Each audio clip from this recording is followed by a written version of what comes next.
जो टेस्ट है ये वही है जो कल करवाया था, लेकिन ये वन लाइनर नहीं है, ऑब्जेक्टिव टाइप बनाया हुआ है, इसमें सारी स्थिति क्लियर है। प्लस OMR पर मैंने पहले ही बोला था, हफ्ते में एक टेस्ट कोशिश करेंगे OMR शीट पर हो जाए। OMR शीट पर टेस्ट का उद्देश्य क्या है, जो कमियां रहेंगी वो पूरी हो जाएंगी। बहुत सारे बच्चे OMR शीट में ही गलतियां कर देते हैं। जब गलती OMR में ही हो जाएगी तो फिर उसका तो कोई समाधान है नहीं, उसमें कटिंग नहीं होती, फ्लूइड नहीं चलता, कुछ नहीं चलता।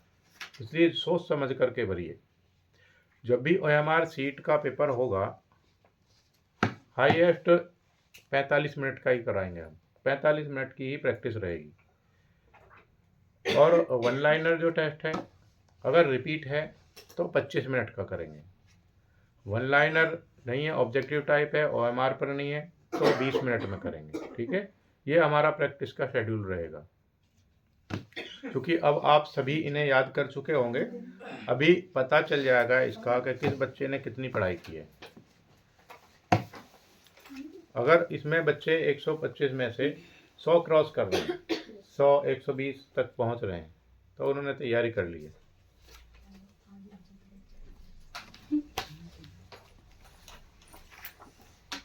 यानी कि जो मेरे साथ साथ चल रहे हैं उनका पता चल जाएगा कौन कौन साथ चल रहे हैं। पहला प्रश्न है, फास्ट चेक करेंगे, बहुत ज़्यादा देखने का है नहीं इसमें। पत्रों के बीच में महायान धर्म से संबंध रखने वाले किसके चित्र हैं? देवी देवताओं के चित्र हैं। ऐसा ही है, चित्रों में ह्रास के लक्षण होने के कारण जड़ता दिखाई देती है भंगिमाओं में। सही है। बौद्ध पुस्तकें किस पर लिखी? ताड़पत्र पर। सबसे अच्छा ताड़पत्र कौन सा होता है? Very good. अपभ्रंश शैली किसके अधिक निकट है? जैन शैली के।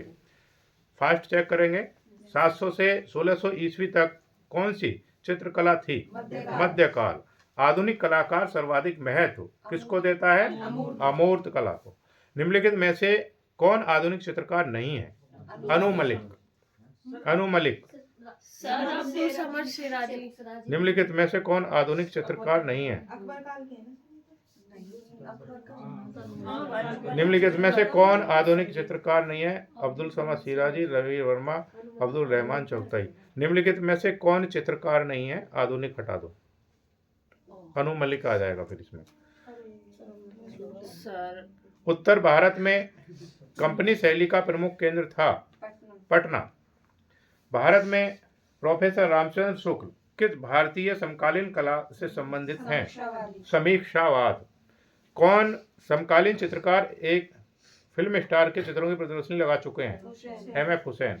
अच्छा, ऐसे डायरेक्ट उत्तर बोले तो कोई दिक्कत तो नहीं? ओके। नारी नामक चित्र किसने बनाया? रविंद्रनाथ टैगोर ने। उड़ीसा की एक दुकान किसने चित्रित किया? नंदलाल बोस ने। सह अस्तित्व किसका चित्र है? असित कुमार हल्दर का। हम इनका डिटेल नहीं बता रहे हैं, ओके, डायरेक्ट उत्तर बोल रहे हैं। ढोलकिया चित्र किसने बनाया? मकबूल फिदा हुसैन ने। मध्य काल के 900 वर्ष के युग को हम कितने भागों में बांट सकते हैं? 2 भागों में। एलोरा गांव का प्राचीन नाम क्या है? एल्पो। एलोरा में कुल कितने शैलग्राही मंदिर हैं? हाँ, इस 33 को ही 34 कर दीजिए। एलोरा के 16 की जगह 17 कर लीजिए। 17 मंदिर किस धर्म के अनुयायियों के हैं? ब्राह्मण। एलोरा गुफा मंदिर भारत के प्राचीनतम सह अस्तित्व के घोतक हैं, धर्मनिरपेक्षता। 21 नंबर सवाल है। देखिए, जब भी आप पेपर के रूम में बैठेंगे जाकर के, जहाँ पर भी सेंटर पड़ेगा आपका, तो सबसे पहले आपको ये OMR शीट ही मिलेगी। ठीक है, कितने? 10 मिनट पहले मिल जाएगी। 10 मिनट पहले केवल इसीलिए दी जाती है, सारी चीज़ें आप उसमें भर लें। मैं बहुत बार एग्जाम ले चुका हूँ, बहुत बार, एक बार नहीं, और 25 साल में कितने ले लिए होंगे मुझे खुद नहीं पता। बच्चे, मान लिया क्लास में 24 बच्चे हैं, 24 में से कम 5-6 बच्चे ऐसे हर साल आ जाते हैं जो पहली बार दे रहे होते हैं परीक्षा। उनसे गलत होने की गुंजाइश रहती है, तो हम उनसे सबसे पहले एक ही बार, हमारी नॉलेज में है चूँकि क्या इसमें बच्चे होंगे जो पहली बार OMR पर काम करेंगे, उनसे गलती की गुंजाइश रहती है, हो जाती है। तो सबसे पहले ये 10 मिनट पहले इसीलिए दी जाती है ताकि आप इसको भरो। नहीं आ रहा तो उसको पूछो। जो वहाँ पर जो सर रहेंगे, 2 टीचर रहेंगे आपके सामने, वो इसी के लिए हैं कि वो आपकी समस्या सुने, आपका समाधान करें। जो नहीं पता उसको उनसे पूछ करके भरिए। दूसरा आता है आपका जो एडमिट कार्ड मिलेगा। एडमिट कार्ड में हर एक एंट्री होती है, सब कुछ उसमें से देख के भरें। अब तो खैर छपी हुई सही आ जाती है आंसर शीट में। जो रोल नंबर के इतने ही कॉलम है जितने जो रोल नंबर है जितने अंकों का। पहले दिक्कत होती थी, आपने लिखना शुरू किया तो बाद के 2 अंक खाली रह गए, 2 बबल्स उसमें खाली रह गए। अब ऐसा नहीं है। फिर भी आपको पहले कॉलम गिन लेने चाहिए। मान लिया 8 कॉलम है, 8 ही आपके रोल नंबर के अंक होने चाहिए। अगर आपके रोल नंबर के अंक है 7 तो फिर फर्स्ट छोड़ेंगे, फर्स्ट छोड़ करके भरेंगे। इसीलिए रोल नंबर हमेशा पीछे की साइड से भर लेना चाहिए, अगर नहीं भी गिन सकते, टाइम कम है तो आपको। ठीक है, जहाँ जो चीज़ की डिमांड की है OMR शीट ने, उसे अच्छे से देखिए और फिर भरिए। अगर आप OMR में ही गलती करिए और साल से साल आप तैयारी में लगे रहे, खूब तैयारी करी आपने और OMR ही आपने गलत कर दी, तो कोई महत्व है उसका? फिर कोई महत्व नहीं है। आपकी सारी जो मेहनत थी वो बेकार हो चुकी। OMR का उद्देश्य केवल ये है, हफ्ते में 1 दिन OMR का काम करवाएंगे ही करवाएंगे। जिस दिन एडमिट कार्ड आ जाएगा, रोजाना का रोजाना काम किस पर होगा? फिर OMR पर ही होगा। फिर ये सब हटा देंगे हम। ठीक है भाई, इसको सीरियसली लें। कुछ बच्चों ने भरा नहीं है, ठीक है, वो बहुत गलत बात है। ये इसलिए नहीं दी जाती आपको, आप इसे आप केवल इसी में हल करें, इसको ना भरें, इसलिए थोड़ी दी है ये। आप तो खराब कर रहे हैं ना, ये पेपर और खराब कर रहे हैं फिर आप, अगर आपको उसको फॉलो नहीं कर रहे तो। जो चीज़ें बताई जाती हैं उनको मानिए, उन पर चलिए। हाँ, क्लास में मान लिया 50 बच्चे हैं, 50 में से 2 होते हैं, उनसे कुछ भी कह लो, चलेंगे अपने अनुसार ही। ठीक है, ऐसे बच्चे आपको मिलेंगे देखने के लिए, तो उससे मुझे कोई दिक्कत नहीं। आप अपने अनुसार चलिए, कम से कम चलिए, चलते रहिए। हम आपके अनुसार एडजस्ट हो जाएंगे, हमें कोई दिक्कत नहीं होती। हम हर जगह फ्लेक्सिबल है, हर जगह फिट हो जाते हैं जा करके, हमें कोई समस्या नहीं होती। जिसको नहीं पढ़ना वो बीच में से भी जा सकते हैं, उसमें भी हमें कोई दिक्कत नहीं होती है। ठीक है, लेकिन जो वास्तव में जागरूक हैं वो पूरी बात सुनेंगे, उनको फॉलो भी करेंगे और कामयाबी के शिखर तक भी पहुंचेंगे। ऐसा ही होता है ना। तो जो हम हैं, मान लिया कोई भी व्यक्ति है, वो अपने आप में परफेक्ट तो होता नहीं है। होता है? बिल्कुल परफेक्ट नहीं होता। क्यों नहीं होता? मान लिया एक व्यक्ति है, वो किसी के लिए उदाहरण है, और वही व्यक्ति किसी के लिए क्या हो सकता है? सबक हो सकता है, सबक ले सकता है उससे। कोई व्यक्ति किसी के लिए अच्छा हो सकता है, आदमी एक ही है, लेकिन वो व्यक्ति दूसरे के लिए क्या हो सकता है? बुरा भी हो सकता है। तो लक्षण तो दोनों ही हैं। ऐसा नहीं है किसी में अच्छा ही है। संभव है? संभव ही नहीं है। ऐसा भी नहीं है वो किसी में बुराई है, ऐसा भी नहीं है। हमें अगर 100 बुराई दिखाई दे रही हैं किसी में, अगर जरा सी भी गुंजाइश है उसमें एक अच्छाई की, तो एक अच्छाई को पकड़ कर को उसको 100 करने की कोशिश करिए। उसकी 100 बुराइयों को आप छुपा सकते हैं उस एक अच्छाई को उभार करके। ठीक है ना। बीज एक छोटा सा होता है, और जब उसे अंकुरण उसका निकलता है, अंकुरण निकलता है धरती के गर्भ से, जब उसका अंकुरित होता है तो एकदम से फैलता है फिर, और फिर उस पर कितने जीव जंतु पक्षियां अपना बसेरा बना लेते हैं। और जितने भी जीव जंतु हैं, पेड़ों के योगदान में सबसे ज़्यादा, पेड़ों के लगाने में सबसे ज़्यादा योगदान किसका है? गिलहरी का होता है। गिलहरी ही ऐसा जीव है जो फल तोड़ेगा, मान लिया कहीं से उठाएगा, बीज उठाएगा और उसको दबा देगा कहीं भी पृथ्वी पर, केवल इसलिए भविष्य में उसके काम आएगा। जब बारिश पड़ती है वो दबा करके भूल जाती है, क्योंकि बहुत सारे दबा देती है। जब भूल जाती है वो, बारिश पड़ती है, बारिश के बाद वो क्या है? अंकुरण होता है उनका। तो कुछ काम हमें अपनी लाइफ में ऐसे भी करने चाहिए जो कर तो दिए लेकिन हम उसे भूल गए, जैसे गिलहरी भूल जाती है। और उसके बाद फिर बहुत सारे दरख्त हो जाते हैं, पेड़ हो जाते हैं, फलदार वृक्ष हो जाते हैं। वो किसके लिए? फिर दूसरे तो उनका उपभोग करते हैं, कभी उसने किया ही नहीं। उसने निस्वार्थ भाव से किसी की सेवा की, निस्वार्थ भाव से पेड़ पौधे लगाए, उसको भी नहीं पता हम क्या कर रहे हैं, अच्छा कर रहे हैं। तो कुछ काम ऐसे होने चाहिए जिनके गवाह केवल हम ही हों, हमारे अलावा कोई ना जानता हो उनको कि हमने क्या किया। 21 नंबर सवाल है, गुफा मंदिर के सभा मंडप की छत कितने अलंकृत खंभों पर टिकी है? 12। गुफा मंदिर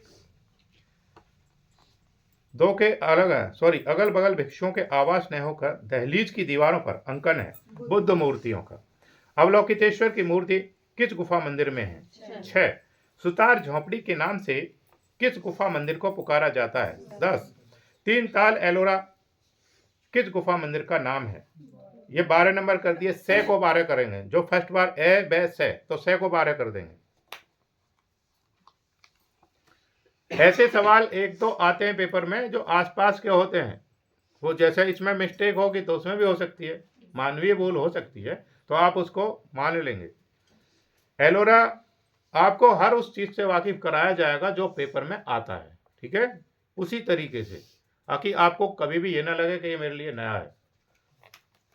एलोरा बौद्ध गुफा समूह की अंतिम गुफा है। निचले तल के सभा मंडप में कितने खंबे हैं? 30। कैलाश हिलाता रावण तांडव नृत्य करते शिव पार्वती एलोरा की किस नंबर की गुफा में है? 16 नंबर। बे सही है। अच्छा, हाँ 14 को 16 कर दो। ठीक है, 14 को 16 कर दीजिए। कौन सी गुफा, कोई बात नहीं है, कौन सी गुफा कैलाश मंदिर के नाम से प्रसिद्ध है? 16 नंबर। कैलाश मंदिर का निर्माण कितने शिलाखंडों से किया गया है? एक। इसे इसलिए क्या बोलते हैं? एकात्मक शैली। Very good. राष्ट्रकूट राजा कृष्ण प्रथम के शासन काल से प्रारंभ होकर किस मंदिर का निर्माण के पीढ़ियों बाद हुआ? 8वीं शताब्दी में।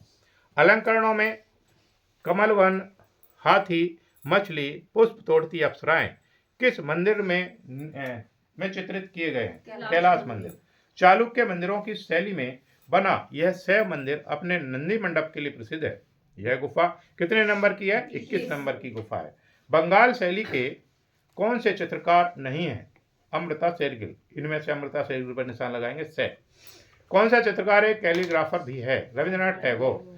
बंगाल शैली का कौन सा चित्रकार था जिसने कालीघाट के पट चित्रों से प्रभावित होकर चित्रण किया? यामिनी राय।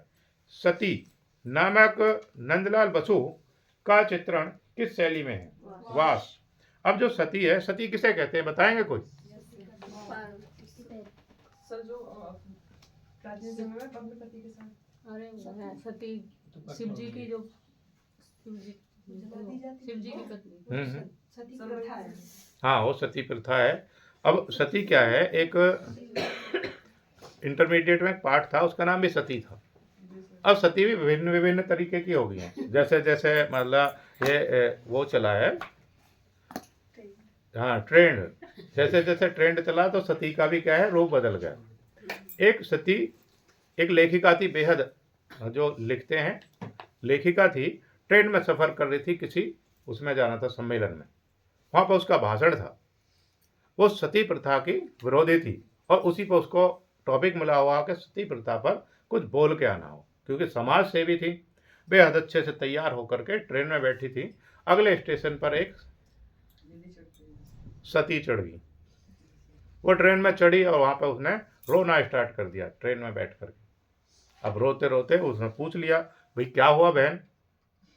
उसने कहा कि मैं जो है बस कुछ नहीं हुआ, मेरे पति फौज में थे जो वहाँ पर एक्सपायर हो गए, मुझे उनकी बॉडी के साथ ही सती होना है।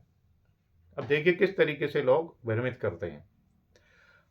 अब उसको तो बड़ा अजीब लगा, अच्छा ऐसा है। अब उन्होंने कहा भाई नहीं, इसे सती नहीं होने देना है, इसको क्या, हम तो सती प्रथा के विरोध में ही जा रहे हैं, भाषण भी उसी पे देना, सबसे पहले हमें, हमारा काम है इसी को बचाना। अब उसने कहा भी ठीक है, अब हम इसका सहयोग करेंगे, इसको पता भी नहीं चलने देंगे, लेकिन इसको मरने भी नहीं देंगे, सती नहीं होने देंगे। उन्होंने कहा ठीक है भाई। उसके साथ और पूरी टीम थी, पूरा उसका ध्यान रखने लगी। अच्छा, रात को लगभग 10 बजे का टाइम था। उन्होंने कहा भाई खाना खाने का टाइम है, खाना निकालिए। सबने अपना अपना खाना निकाला, सती ने नहीं निकाला। अब सती से कहा कि भाई जो है चलो हमारे साथ खाना खा लो, आपके पास नहीं है तो। उन्होंने कहा कि नहीं नहीं, मेरे पास खाना है। जैसा खाना उनका था उनसे कई गुना अच्छा खाना था सती के पास, बहुत अच्छा खाना था। और उन सती ने कहा कि चलो अच्छा ठीक है, मैं तुम्हारा खाना खा लेता हूँ। थोड़ा थोड़ा उनका खाना खा लिया, फिर उन्होंने कहा अब मेरा खाना तो बेकार हो जाएगा, इसलिए क्या करो आप सब लोग मिलकर के इसको खा लो। अब इतना उन्होंने, वो अच्छी बन गई उनकी नज़र में सती कि उन्होंने उसका खाना भी खा लिया। खाना खाने के बाद उन्होंने कहा कि चलो अब सोने का टाइम हो गया। सती ने बोला चलो अब हमारे सोने का टाइम हो गया, अब हम सो जाते हैं। अब चूंकि सती ने तो उनका खाना खाया था अब वो सब सो गए, सोने के बाद उठे ही नहीं। सती जैसे देखा कि सब सो चुके, सती ने सबके बैग उठाए, अगले स्टेशन पर उतर गई तो वो सती उतर गई। अब जैसे ही बनारस जाकर के उनकी आंखें खुली, अब वो ढूंढ रहे थे कि भाई हमारा सामान कहाँ है, सामान था नहीं। फिर ढूंढा कि सती कहाँ है। अब रिपोर्ट किसकी लिखवाएं, उसने अपना नाम ही नहीं बताया था। अब वो रिपोर्ट लिखवाने के गई थी, भाई कौन है, किसने चुराया था सामान, क्या सती ने, और सती का कोई नाम नहीं होता। ठीक है, तो इस तरीके के भी सती हैं। मतलब व्यक्ति जरा सी गुंजाइश देखता कहाँ हम किसको छल सकते हैं, किसके साथ किस तरीके से छल कर सकते हैं। उस छल को पहचानने का वो आप ही की नज़र पहचान सकती है कि आप उसको उसके व्यक्तित्व से पहचाने, उसकी भाषा से पहचाने, किसी तरीके से उसको पहचानने की कोशिश करें। वो हमें कदम कदम पर मिलेंगे, हर कदम पर मिलेंगे कोई ना कोई। तो इन सब चीज़ों का ध्यान रखना। इसके साथ साथ वही है यहाँ पर लिखा हुआ सती। सती नामक नंदलाल बोस का चित्रण किस शैली में हुआ? वास। वास क्या है, क्या है मधुवास? सर वास एक टेक्निक है जिसमें रंग लगाते हैं चित्र पे, बार फिर से धोते हैं आवश्यकता अनुसार। वेरी गुड, गुड, ठीक है। गगनेंद्रनाथ ठाकुर की चित्रकला तकनीक क्या है? घनवाद। घनवाद को और किस नाम से जानते हैं? क्यूबिज्म। क्यूबिज्म में क्या होता है? हाँ, उसमें जो आकृति बनेंगी वो घनाकृति होगी, क्यूबिज्मवाद। रविंद्रनाथ टैगोर किस शैली से संबंध है? बंगाल। शिव का विस्पान किसने चित्रित किया? हाँ, नंदलाल बोस ने। कच्छ देवाय ने किसका चित्र है? असित कुमार हल्दर का। मेघदूत किसने चित्रित किया? असित कुमार हल्दर ने। भागीरथ और गंगा को किसने चित्रित किया? प्रमोद कुमार चटर्जी ने। माँ से विदा लेते चैतन्य किसका चित्र है? क्षितेंद्रनाथ मजूमदार का। संथाल परिवार नामक मूर्ति किसने बनाई? आप बताइए जय रामकिंकर बैच के बारे में। इन्होंने जो संथाल परिवार कंक्रीट में बनाई। सही बता रहे हैं सरोज, सही बता रही हैं। ये ध्यान कहाँ है आपका? किधर है ध्यान? आप बताओ।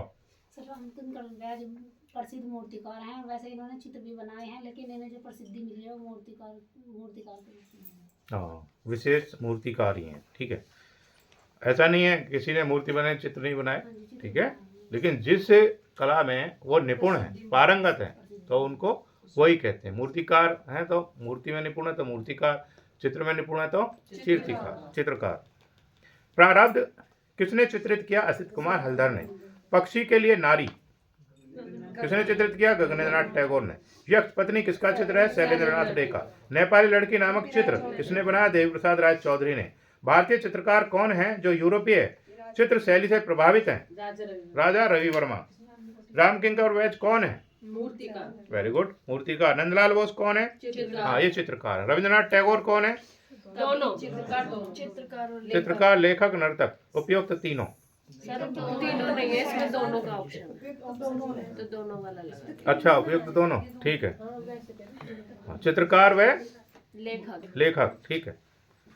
विनोद बिहारी मुखर्जी किस शैली के मुख्य चित्रकार थे? भित्ति चित्रण के। स्वर्ण कुंभ नामक नंदलाल बसु का चित्रण किस शैली में है? टेम्परा। शाहजहां के शासन काल में निर्मित इमारतों में प्रसिद्ध मयूर सिंहासन किसमें है? दीवाने खास। ये आता है पेपर में।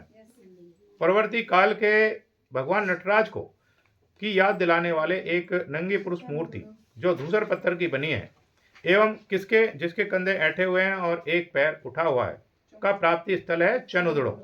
निम्नलिखित में से किस हड़प्पाई स्थल से पुरातत्वविदों को 4 उत्कृष्ट कांस्य मूर्तियां प्राप्त हुई हैं? दैमावाद। आता है ये पेपर में।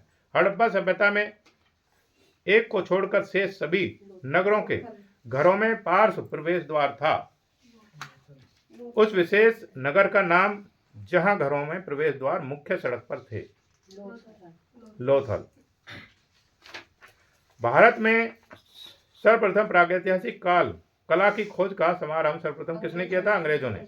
सर्वप्रथम भारतीय गुफा चित्र कहाँ से प्राप्त हुए हैं? कैमूर की पहाड़ियों से।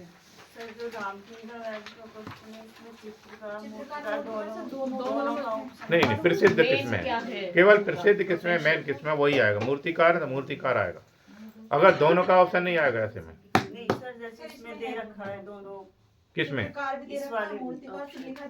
दोनों नहीं, मुख्य मूर्तिकार ही हैं। कंफ्यूज करने के लिए केवल मूर्तिकार पर ही निशान लगाएंगे। भारत में मध्य पाषाण कालीन चित्र सर्वाधिक संख्या में कहाँ प्राप्त हुए? भीमबेटका की गुफा में। गुप्तकालीन मूर्तियां हैं, बारीक कपड़े हैं। कांची के बैकुंठ पेरुमल मंदिर का निर्माण किस पल्लव शासक ने करवाया था? नंदीवर्मन सेकंड। स्थापत्य कला के लिए प्रसिद्ध अकबर का मकबरा स्थित है सिकंदरा में।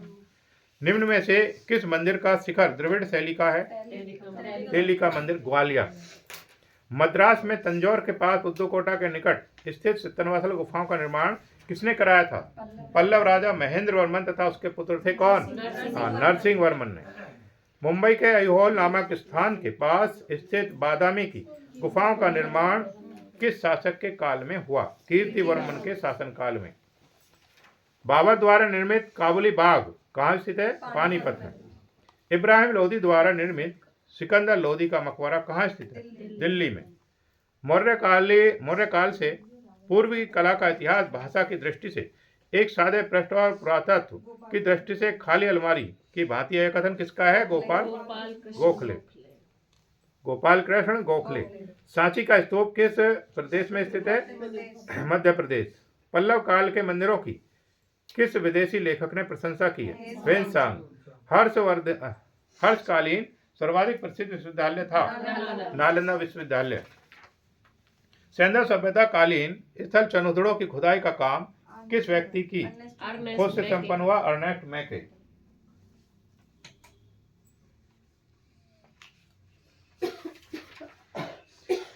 चित्रकला के लिए प्रसिद्ध बाग का किस गुफा में एक दृश्य में 17 घुड़सवार चित्रित हैं? चौथी गुफा के 5वें दृश्य में। खिन्नावस्था और सांदेवेला नामक चित्र किस चित्रकार की कृतियां हैं? रविंद्रनाथ टैगोर। अट्टहास नामक प्रसिद्ध चित्र किस चित्रकार की रचना है? गगनेंद्रनाथ टैगोर। इसमें से सवाल आएंगे जरूर पेपर में। प्रत्येक प्रकार की कलात्मक प्रक्रिया का लक्ष्य होता है सौंदर्य की अभिव्यक्ति। ये वन लाइनर भी करा दिया गया है और ऑब्जेक्टिव टाइप भी करा दिया गया है और OMR पर भी है। ठीक है, तो इसमें से लगभग 8 से 10 सवाल ऐसे हैं जो बेहद इंपॉर्टेंट है। स्थापत्य का अत्यंत प्राचीन स्वरूप किस काल को माना जाता है? सैंधव सभ्यता को। सर्वाधिक प्राचीन स्तूप कहाँ स्थित है? सारनाथ। हाँ, सारनाथ दूसरे नंबर पर है सांची। सांची के स्तूप का निर्माण करता कौन थे? सम्राट अशोक। अमरावती का स्तूप कहाँ स्थित है? आंध्र प्रदेश। Very good. चैत्य किसे कहा जाता है? बौद्ध, जहाँ पूजा आराधना करते थे। बिहार किस प्रदेश प्रयोजन के लिए बनाए जाते थे? बौद्ध संघों के निवास के लिए बनाए जाते थे। मूलगंध कुटी बिहार कहाँ पर स्थित है? सारनाथ में। भारत सरकार का राजकीय चिन्ह कौन सा है? सारनाथ का है। अशोक के समय बने स्तंभों की मुख्य वास्तु विशेषता क्या थी? स्तंभों पर कांचवध चमकता पॉलिश होता था। गांधार कला में भारतीय कला के साथ किस विदेशी कला का सम्मिश्रण पाया जाता है?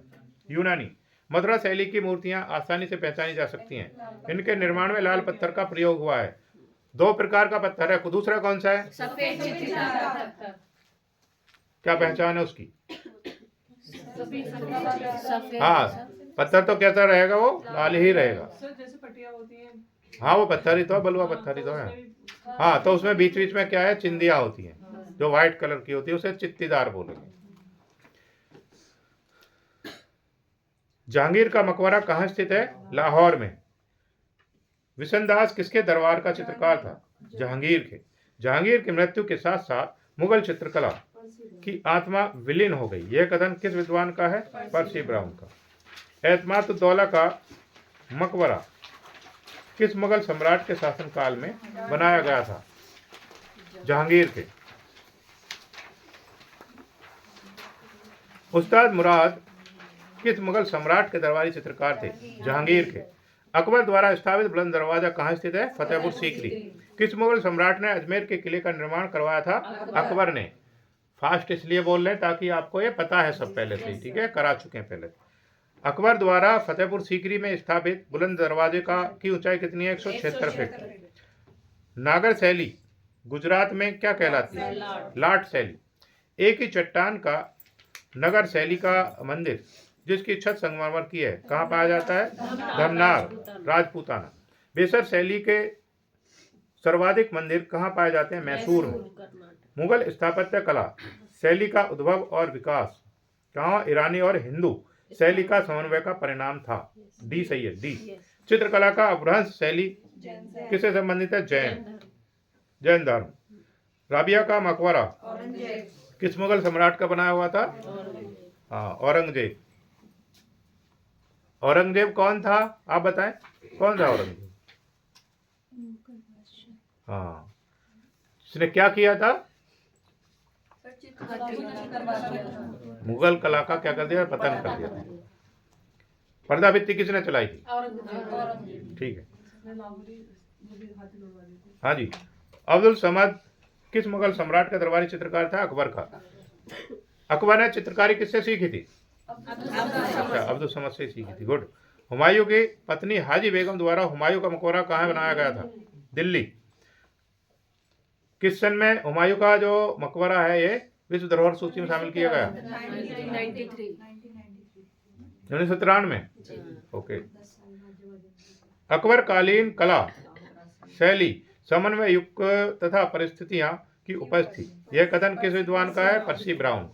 दशवंत और बसावन किस मुगल सम्राट के दरबारी चित्रकार थे? अकबर के। देखिए, कुछ चित्रकार ऐसे हैं जो दो के शासन काल में रहे, तो उसमें कंफ्यूजन की स्थिति नहीं आएगी, ठीक है। हो सकते हैं जिसने अकबर के समय में काम किया हो और वो जहांगीर के समय में भी रहा, ठीक है।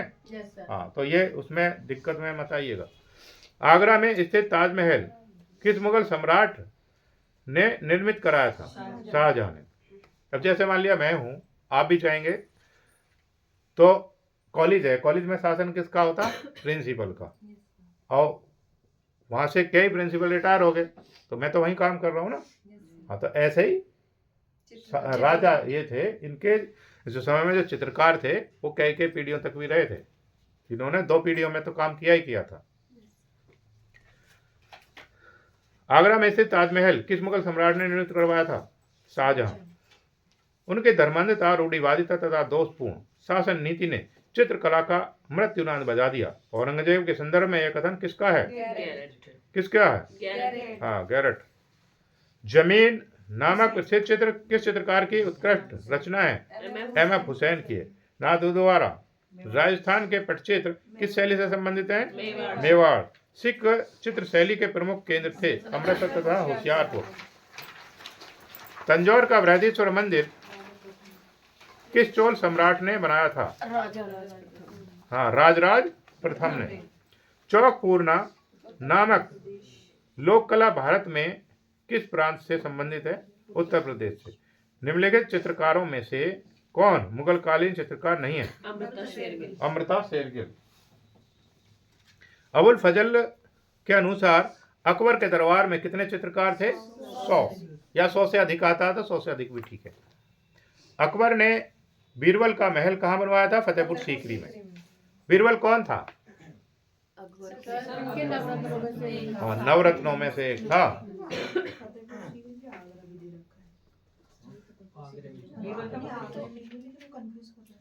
कंफ्यूजन क्या है भाई? अगर आगरा भी है, फतेहपुर सीकरी है, तो कौन सा ढूंढेंगे फिर?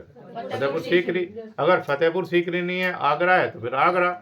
अगर आगरा भी नहीं है तो फिर यूपी, यूपी भी नहीं है तो फिर भारत। उसमें क्या कंफ्यूजन है?